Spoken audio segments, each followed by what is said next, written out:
종교개혁은 교회 역사에 큰 획을 그은 사건이기도 하지만 세상 역사에도 상당한 영향력을 미친 사건으로 평가를 받고 있습니다. 올해로 506주년을 맞이했습니다. 종교개혁의 표어는 하나님과 사람 사이에 다른 중보자는 없다.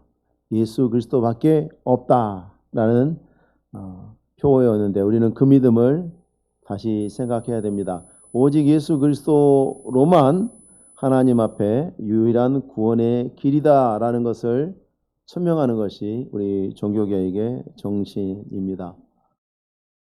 그거에 비하면 오늘날 시대는 그리스도 예수는 고사하고 하나님에 관해서 이야기하는 것도 귀찮아합니다.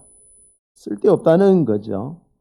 심지어 교회 다니는 사람들도 하나님에 관해서 말하고 듣고 배우고 하는 것들은 적당히 하면 된다, 그렇게 생각하는 경우도 흔합니다.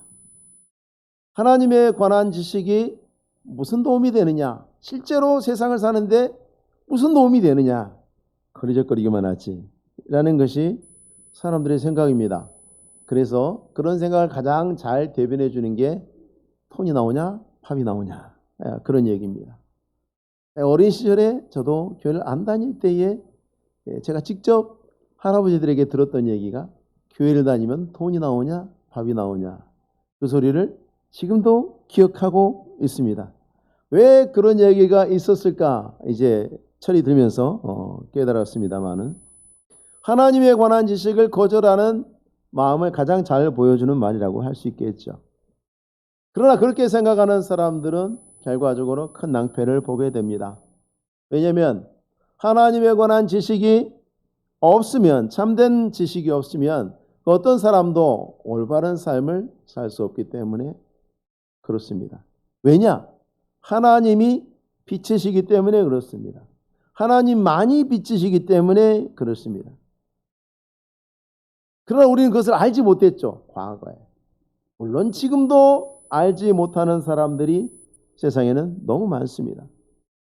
우리는 그런데 그 알지 못했던 사실을 어떻게 알게 되었습니까? 사도 요한이 말하고 있는 것처럼 예수님이 사도들에게 말씀해 주셨고 사도들이 이제 교회를 통해서 우리에게 전해 주었기 때문에 우리는 이제 하나님이 빛이시다라는 것을 알 수 있죠.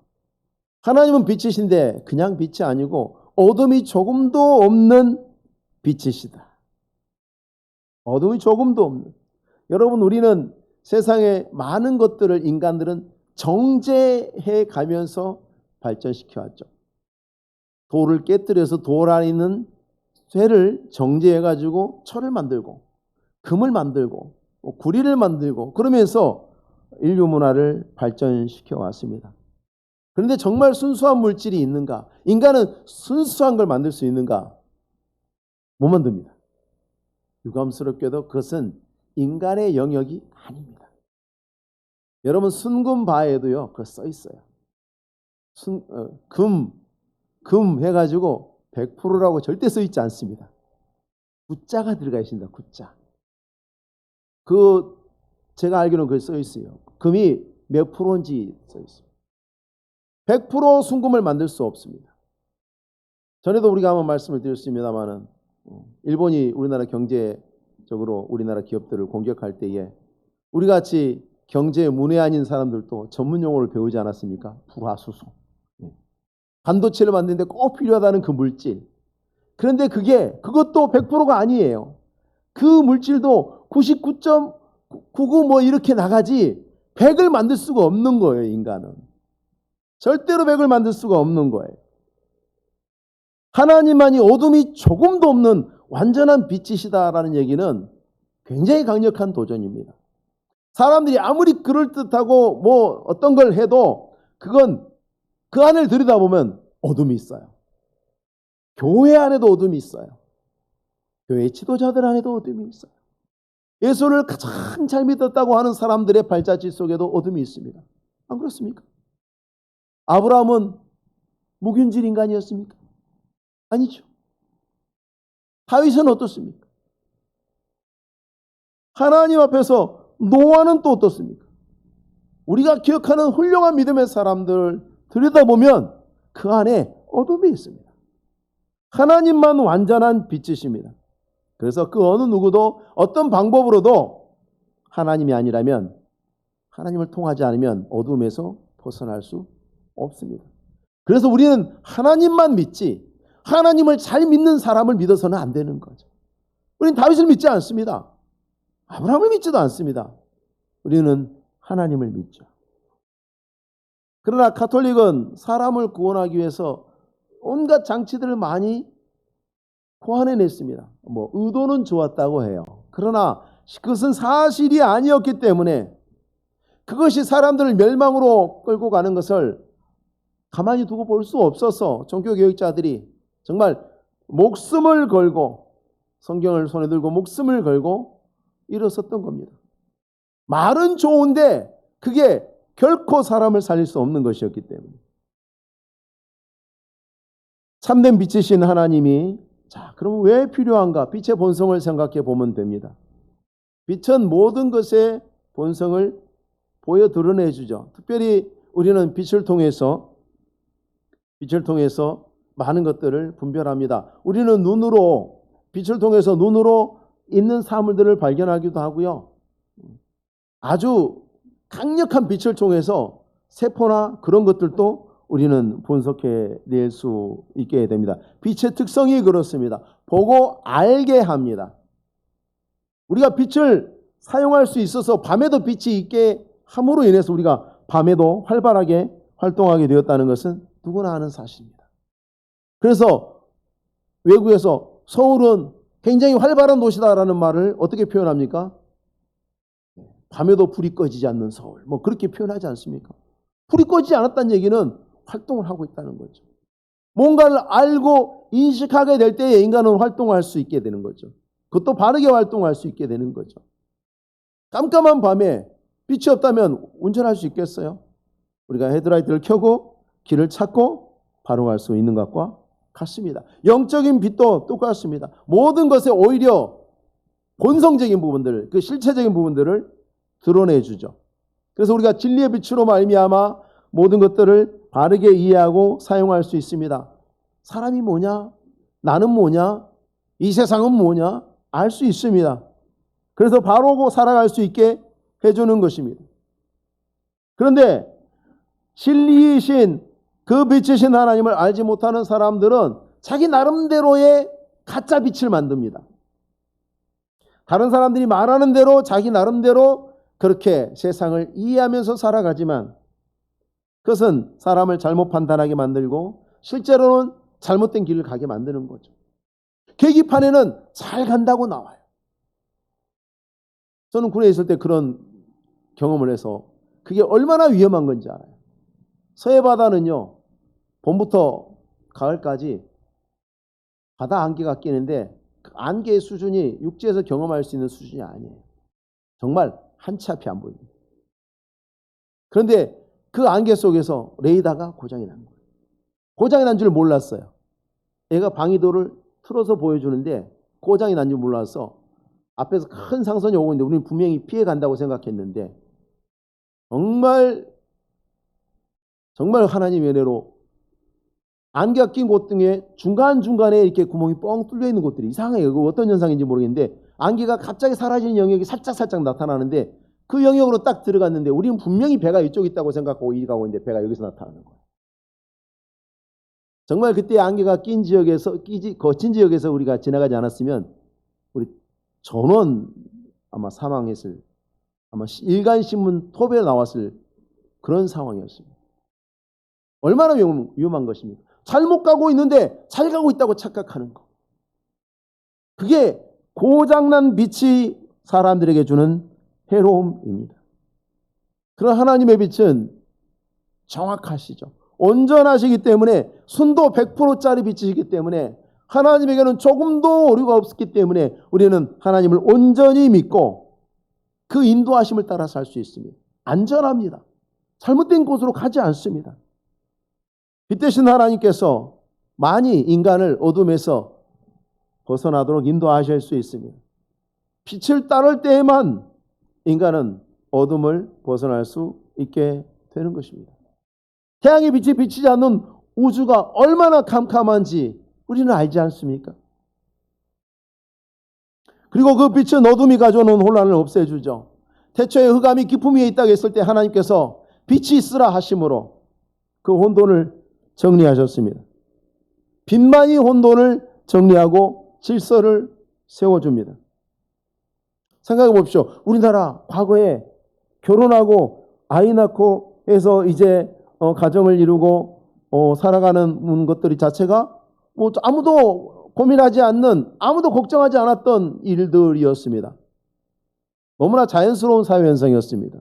그런데 어느 순간부터 우리나라에 이 페미니즘이 들어와서 이제 성개방을 막 주장하기 시작합니다. 많은 사람들이 그 잘못된 생각에 생활이 오염이 되면서 이제 출산율이 지금 뉴스에 나오죠. 전 세계에서 압도적인 꼴찌를 기록하고 있습니다. 0.7도 지금 위협받고 있다고 하죠.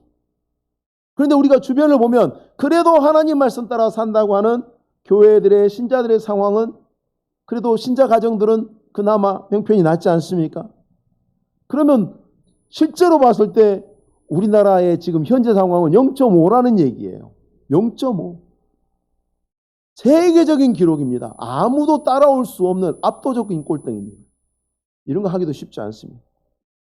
빛의 인도를 따르지 않으니까, 빛의 길을 벗어나게 될 때에 이 나라의 존립이 위협을 받습니다. 앞으로 대한민국 이대로 가다가는 인구 1,000만도 위협받는다고 합니다.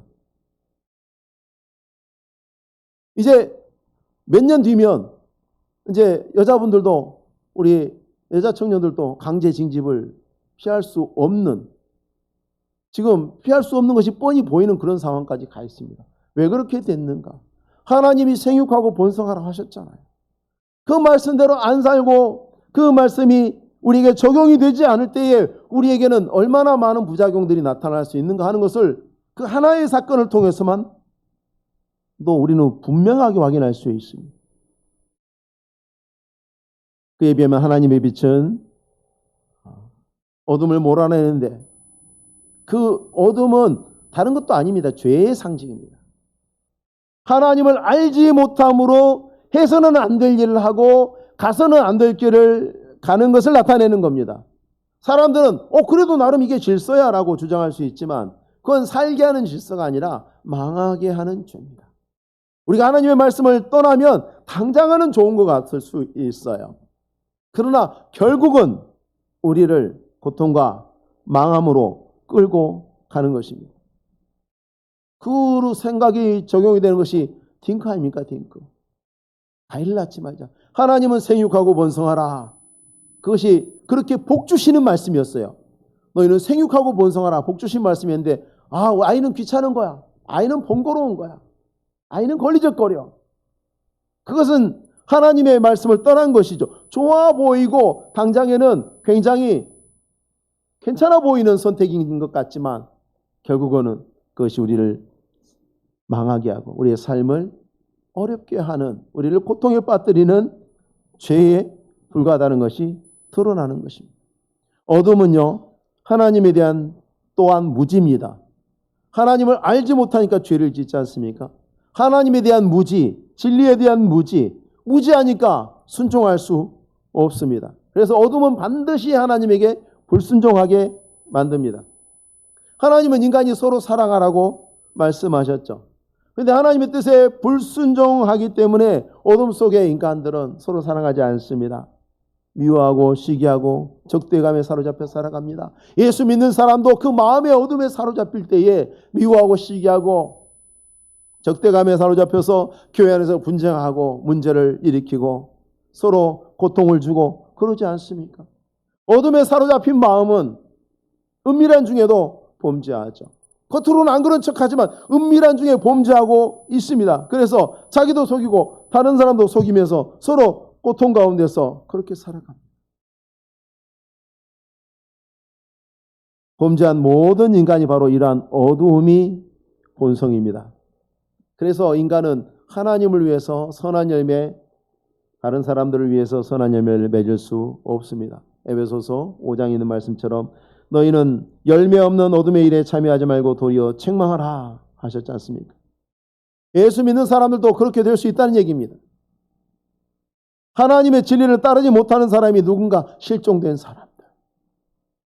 예수님이 잃어버린 자라고 하지 않습니까? 잃어버린 자를 찾아오라 하지 않습니까? 교회 다니다가도 발걸음을 끊고 세상에서 방황하는 사람들, 우리는 잃어버린 사람들이라고 이야기합니다. 왜요? 진리의 길에서 벗어났으니까. 그가 인생을 살아가고는 있습니다. 열심히는 삽니다. 뭔가를 막 합니다. 그런데 그게 뭡니까? 방황하는 거죠. 목표를 잃어버렸으니까. 가야 될 길을 잃어버렸으니까 방황하는 것입니다. 표대가 없거나 잘못된 것을 표대라고 생각하면서 살아가거나 헛된 노력이 되고 마는 것입니다. 정말 안타까운 것은 인간의 본성이 어둠에 속해 있기 때문에 자기 스스로 아무리 노력하고 자기 스스로 아무리 지혜를 발휘해도 빛을 알 수 없다는 사실이죠. 그래서 인간은 절대적인 절망의 상태 속에 있다고 말할 수 있습니다. 이것은 제가 드리는 말씀이 아니라 20세기에 가장 뛰어나고 탁월하고 총명한 사람들이라고 하는 그 실존주의 철학자들이 인간과 이 세상에 대해서 생각하고 또 생각해서 내린 결론이 우리는 절망 가운데 있다. 절망뿐이다라고 그들이 꿰뚫어 보았던 것입니다. 이런 인간이 스스로 빠져나올 수 없는 이 난국을 해결하기 위해서 예수 그리스도께서 이 땅에 오셨습니다. 그리스도 예수로 말미암아 우리가 비로소 이제 하나님과 사귈 수 있는 자들이 되었습니다. 예수를 통해서만 하나님과 관계가 비로소 시작되는 것입니다. 근데 오늘 본문에 있는 말씀에서 사도 요한이 이야기를 왜 했을까? 사귐 이야기를 왜 했을까? 당시 유대인들은요, 우리가 하나님을 사귀는데 예수가 왜 필요해? 이렇게 이야기했어요. 그들은 왜 그렇게 생각했을까요? 아, 우리는 율법이 있어. 우리는 아브라함의 정통 혈통이야. 그렇게 확신하고 있었습니다. 그러니까 우리는 하나님과 사귀는 사람들 맞아. 율법을 받았고 잘 지키고 있고 아브라함의 적통이고 우리는 충분히 잘하고 있는데 예수가 왜 필요해? 그래서 예수님을 거절했습니다. 예수님을 거절하고 하나님에게 다른 방법으로 나아가라고 애쓰는 모든 것들이 잘못된 일이고 어리석은 일입니다. 오늘날 사람들은요, 유대인들과 다른 이유로 같은 결론에 도달합니다. 오늘날 사람들도 예수 필요 없다고 합니다. 근데 이유는 달라요. 아브라함의 적통이야 이런 얘기 안 합니다. 우리 율법을 받아서 잘 지키고 있어 그렇게 말하지 않습니다. 뭐라고 얘기합니까? 나는 충분히 착하게 살고 있어. 나는 충분히 착하게 살고 있고 충분히 잘 살 수 있고 잘 살고 있고 나는 아쉬운 게 없고 그러니 굳이 예수 필요 없어. 그렇게 이야기하죠. 결론은 같아요. 예수 필요 없어. 그래도 나는 하늘나라가 있다면 하늘나라를 내가 안 가면 누가 가겠어? 이런 막연한 기대를 품고 있는 것. 유대인들하고 똑같은 잘못을 범하는 것입니다. 분명히 주께서는 요한복음 14장 6절에 예수께서 이르시되 내가 곧 길이요 진리요 생명이니 나로 말미암지 않고는 아버지께로 올 자가 없다라고 말씀하셨습니다. 예수님만이 유일한 길이고 빛이시다. 왜? 하나님이 정하셨어요. 그렇게. 하나님이 정하신 뜻을 거절하는 것은 어둠에 행하는 것입니다. 왜 정한 대로 해야 되냐고 만약에 묻는다면 그렇게 묻는 분에게 물어보고 싶어요.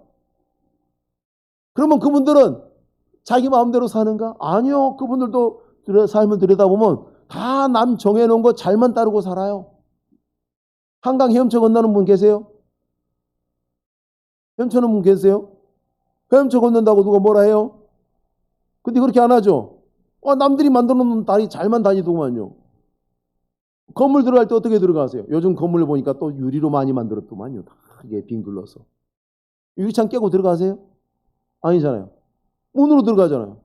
다른 사람들이 이리로 다니세요 하니까 그리로 다니잖아요. 지하철 들어갈 때 그 개찰구 안 들어가고 넘어다니는 분 계세요? 넘어다녀도 될 수는 있죠. 근데 요리 다니라고 하니까 우리 잘 다니잖아요. 왜 그런 말은 잘 들으시고 하나님 말씀 안 듣는 거예요? 그렇죠? 그런 말은 잘 들으세요. 출입구로 다니세요. 뭐 우측 통행하세요. 우측 통행 잘하고 뭐 다 하는데 예수 믿으세요. 그럼 왜 그래야 되냐고 눈에 상심지를 켜고 항의를 하는 것이 과연 균형 잡힌 우리가 이해할 수 있는 것인가? 우리가 거울을 놓고 우리의 모습을 본다면 아닐 것입니다. 하나님이 그렇게 정하신 것은 그 외에는 다른 방법이 없기 때문에 그렇습니다. 그래서 하나님과 사귐이 있다고 하는 것은 예수를 참으로 믿음으로 이루어지는 것이지, 예수는 안 믿는데 나는 하나님과 사귐이 있다, 그것은 앞뒤가 안 맞는 주장이다. 6절 말씀에 만일 우리가 하나님과 사귐이 있다 하고 어둠에 행하면 거짓말을 하고 진리를 행하지 아니함 이거니와. 오늘날에도 교회 목사라 하는 신학교 교수 이런 분들이 이상한 이야기들을 해요. 성경에 없는 이야기들을 막 해요. 그러면서 본인은 하나님과 마치 관계가 아주 좋은 분인 것처럼 이야기를 하는데 앞뒤가 안 맞는 거죠. 하나님과 사귐이 있다면 그것은 맞지 않는 것입니다. 종교개혁자들이 온 힘을 다해서 싸웠던 것이 바로 그거였습니다. 오늘날 우리가 참된 교회가 또 싸워서 지켜야 되는 진리가 뭡니까? 오직 하나님으로부터, 오직 진리의 말씀으로부터만 우리는 하나님께 나갈 수 있고 하나님과 사귐을 가질 수 있다. 그것을 통해서 하나님께 인정을 받을 수 있다는 것입니다. 세상이 아무리 다른 이름으로 그럴듯한 이야기를 해도 성경이 아닌 것, 성경과 다른 것, 성경과 반대되는 것에 대해서 우리는 단호하게 거부하는 사람들입니다. 나는 누군가 생각했을 때 우리는 그런 사람입니다. 또 그런 사람이어야 합니다. 하나님이 정하신 뜻에 따라서 예수로 말미암아서만 우리는 하나님과 사귐이 시작됩니다. 예수를 믿음으로만 구원받은 백성이 될 수 있다는 말이죠. 그것을 통해서 하나님이 우리를 알고 우리가 또 하나님을 아는 그런 영적 사귐이 시작되는 것입니다. 여러분, 이 자리에서 제가 하나님의 말씀을 대언하고 여러분이 듣고 계시잖아요. 또 여러분이 기도하면서 하나님이 또 그 기도를 들으시잖아요. 이 안에 하나님의 말씀을 따라서 소통이 이루어지고 있어요. 이게 사귐이죠. 사람이 누군가를 사귄다 할 때 어떻습니까? 대화하는 시간을 먼저 갖지 않습니까? 차도 마시고 밥도 먹으면서. 근데 차 마시고 밥 먹는 게 목적이 아니죠. 대화가 목적이죠. 그것을 통해서 사귐이 시작되지 않습니까? 이 사귐에 있어서 정말 중요한 것은 빛 가운데 행하는 것입니다. 7절 말씀에 나와 있는 것처럼 그가 빛 가운데 계신 것 같이 우리도 빛 가운데 행하면 우리가 서로 사귐이 있고 그 아들 예수의 피가 우리를 모든 죄에서 깨끗하게 하실 것입니다. 빛 가운데 행하면 사귐이 있습니다. 너무 당연한 것 같지만 우리는 너무나 자주 잊고 삽니다. 잊어버리고 삽니다. 중요하지 않게 생각하고 삽니다. 그런데 하나님의 말씀을 떠나서 살면요, 우리는 어둠 속으로 들어가는 것입니다. 성경은 우리에게 그렇지 않도록 항상 경계하라고 말씀하고 있습니다. 우리가 그럴 수 있기 때문에 예수를 잘 믿는 사람도 말씀을 떠나서 어둠 가운데로 들어갈 수 있기 때문에 주의하라는 경고를 날마다 받고 있습니다. 빛 가운데 행하면 얼마나 좋습니까? 우리의 삶이 하나님 앞에서 죄가 없이 깨끗한 것이 됩니다. 구약시대에요, 아무거나 하나님께 드릴 수 없었어요. 구약시대에 하나님께 드리는 거는요, 규정이 딱 있어요. 그래서 하나님이 정결하다고 하는 그 기준에 맞는 것만 드릴 수 있었어요. 하나님 왜 이렇게 까다롭게 굴어라고 생각할 수 있지만 그렇지 않습니다. 죄를 범하지 않는 우리의 삶이 깨끗한 제물과 같이 하나님께 기쁘게 받아주시는 것이 됩니다. 그게 왜 중요하냐면요, 성경에 다 일일이 기록되어 있지 않지만 하나님께서 받으셨다는 것은 그 드리는 자가 복을 받았다는 뜻이에요. 우리는 누군가에게 뭘 주면 내가 그만큼 손해봤다 생각하죠. 내 주머니에서 나갔으니까. 그런데 하나님께 뭘 드리면 내가 시간을 드리든 뭘 드리든 하나님께 드리는 것이 하나님이 받으심이 됐다 그러면요, 하나님은 공짜가 없습니다. 하나님은 받으시면 반드시 갚아주시는데 항상 예수님 말씀하셨죠. 좋은 것으로 주시지 않겠느냐. 언제나 드리고 돌아가는 자는 복을 받고 돌아가는 것입니다.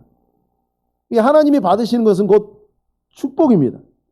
로마서 12장 1절에 그래서 그러므로 형제들아 내가 하나님의 모든 자비하심으로 너희를 권하노니 너희 몸을 하나님이 기뻐하시는 거룩한 산 제물로 드리라. 이는 너희가 드릴 영적 예배니라. 그리고 우리가 신앙생활 잘하고 예배를 봅니까? 정확하게. 예배는 뭐죠? 드리는 겁니다. 예배 드리고 찬송 드리고 기도 드리고, 그러면 하나님이 받으시는 예배, 하나님이 받으시는 찬송, 하나님이 받으시는 기도를 드리는 사람들은 얼마나 복된 사람들입니까? 눈에 안 보일지 몰라도 분명하게 하나님이 축복을 선언하셨습니다.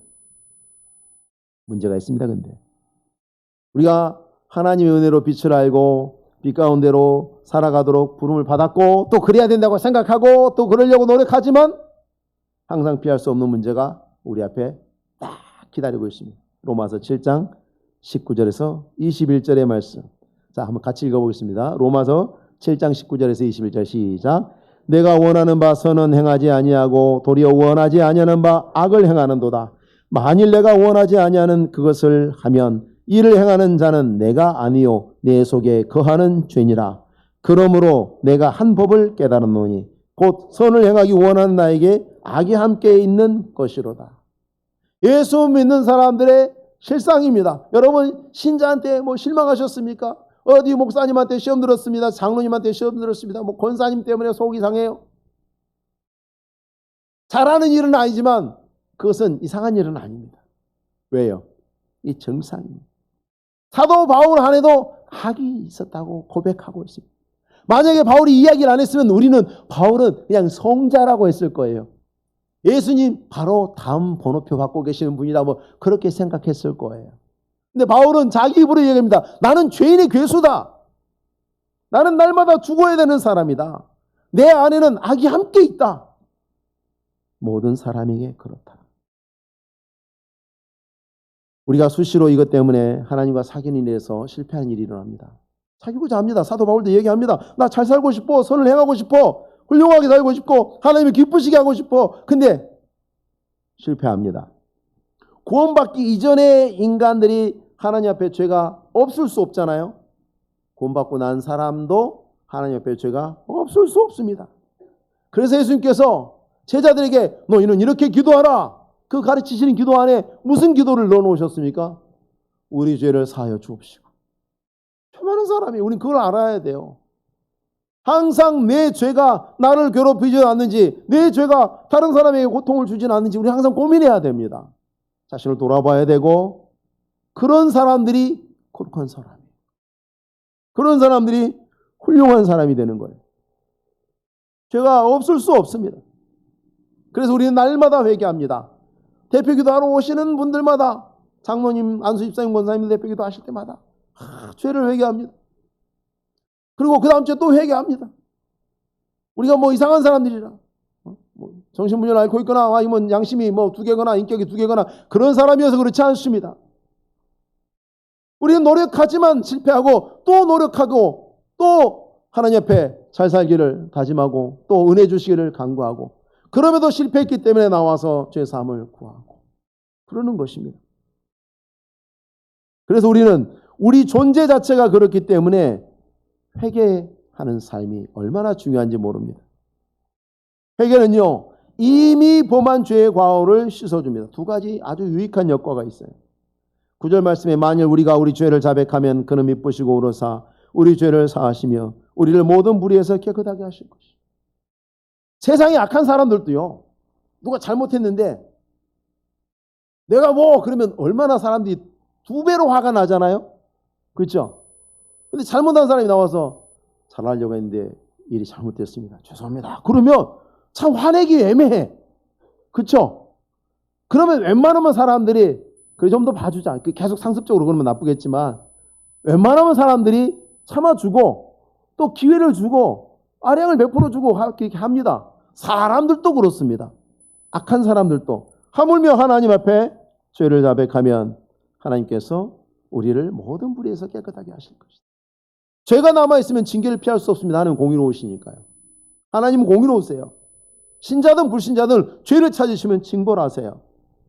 그래서 우리는 회개를 통해서 죄의 씻음을 받고 하나님의 용서하시는 자비를 얻게 됩니다. 회개의 2번째 유익은요, 내 생각과 행위를 바로잡아서 추스릅니다. 그래서 앞으로 더 바르게 살아나갈 수 있는 준비가 되게 합니다.